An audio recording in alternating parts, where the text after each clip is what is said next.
Kapag pinatay ako, patayin mo si BBM, si Lisa Araneta, at si Martin Romualdez. Princess, you're raising your hand. Hello, naririnig po ba ako, Princess Maui? Yes. Oh, thank you. Good morning po, Madam Vice President. Ma'am, mag-iingat po kayo, nasa teritoryo kayo ng kalaban.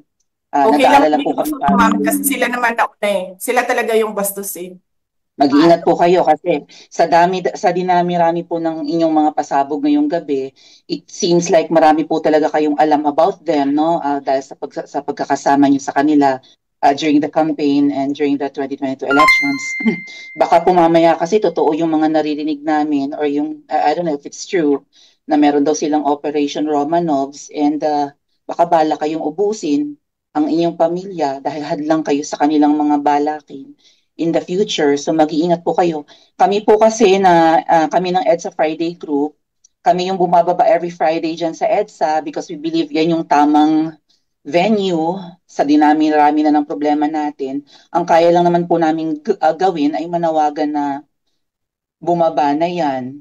Eh ano po kaya ang remedy naman ninyong mga nasa posisyon or ng mga kayang labanan itong napakarami na pong ginagawang korupsyon at krimen laban sa taong bayan?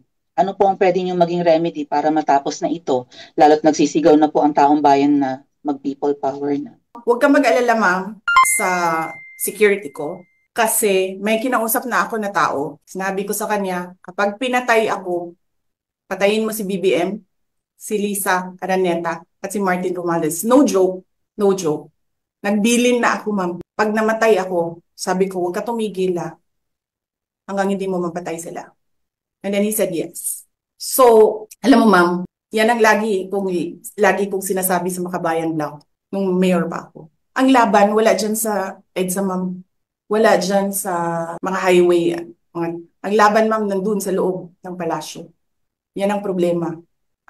We appreciate yung expression ninyo ng disgust, ng pagkamuhi, ng hopelessness kasi it reflects kung ano yung nararamdaman ng marami, milyon. Alam ko yan, ma'am, kasi kahit saan ako pumunta, ako ang sinasabihan, binoto namin yan dahil sinabi mo, iboto namin. So, yes, ma'am. Maraming salamat sa ginagawa ninyo. Dahil sa ginagawa ninyo, I'm sure nakikita yan ng taong bayan and na-appreciate nila yan. Marami sa ating mga kababayan ang gusto sumali sa inyo. Pero sa sobrang hirap ng buhay ngayon, hindi nila maiwanan yung mga trabaho nila at hanap buhay nila para pumunta sa daan. Bakit sila naghihirap? Bakit?